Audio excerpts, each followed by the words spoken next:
আসসালামু আলাইকুম। আমার কই কাপ মাছের ডিম লওয়া হয়েছে আলহামদুলিল্লাহ। আল্লাহর কাছে অনেক শুকরিয়া। হাজার হাজার ডিম দিয়েছে আমার কই কাপ মাছগুলো। আপনাদেরকে সেটাই দেখাবো কি পরিমাণে ডিম দিল আমার কই কাপ মাছে। তা আমি এখানে দেখেন এই কই কাপ মাছে ডিম দেওয়ার পরে আমার এই পুকুরে এই বড় হাঁপাটার ভিতরে আমি সেই ডিমগুলো নিয়ে আসছি। আপনাদেরকে দেখাবো কি ধরনের ডিম দিল। তাই দেখেন কয়েকটি কচুরিপানা আছে। আমি একটু কচুরিপানাটাকে উঠে আপনাদেরকে দেখাই। এই যে দেখেন ডিম, আলহামদুলিল্লাহ। দেখেন কি পরিমাণে ডিম দিচ্ছে। এই প্রতিটা কচুরিপানার সাথে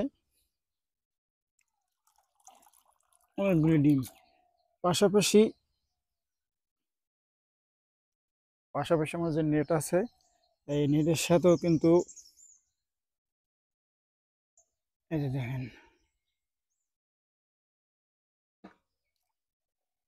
এই যে শুধু ডিম আর ডিম। তো এই ডিমগুলি 2 দিন রাখলে এমনিতেই ফুটে যাবে। এই হাঁপার ভিতরে মাত্র 2 দিনের ভিতরে কোনো কিছু করতে হবে না, এমনিতেই ফুটে যাবে। এই যে বস্তার সুতার সাথেও এরা ডিম দেয়। আমি বস্তার সুতাও দিয়েছি, সুতার ভিতরেও অনেকগুলো ডিম আছে। এই যে একটু দেখায় ডিম। হ্যাঁ, প্রতিটা হাঁপা ইয়ার সাথে নেটের সাথে হাজার হাজার ডিম আছে। এখানে পুকুরে রাখলাম। পুকুরে রাখার সুবিধা হলো এখানে পানি ভালো থাকবে। বাচ্চাগুলো ফুটলে এদের কোনো সমস্যা হবে না। আগে এই হাঁপা দুইটার ভিতরে মাছ রেখেছিলাম, পুরুষ মহিলা। এরপরে ডিম নেওয়ার জন্য আমার যে হাউস আছে হাউসে দিচ্ছি। এখন ডিম লওয়ার পরে আমি এই হাঁপার ভিতরে রেখেছি। 2 দিনের ভিতরে এরা হ্যাসিং হবে।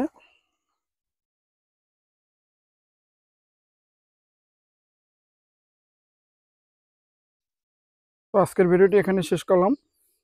যারা আমার ইউটিউব চ্যানেলটি এখনও সাবস্ক্রাইব করেননি, তারা আমার চ্যানেলটি সাবস্ক্রাইব করে রঙিল মাছ সম্পর্কে সকল ধরনের তথ্য জানতে বেল বাটনটি অন করে রাখবেন। নতুন নতুন ভিডিও দেবো আমি। আজকের ভিডিওটি এখানে শেষ করলাম। সবাই ভালো থাকবেন। আসসালামু আলাইকুম।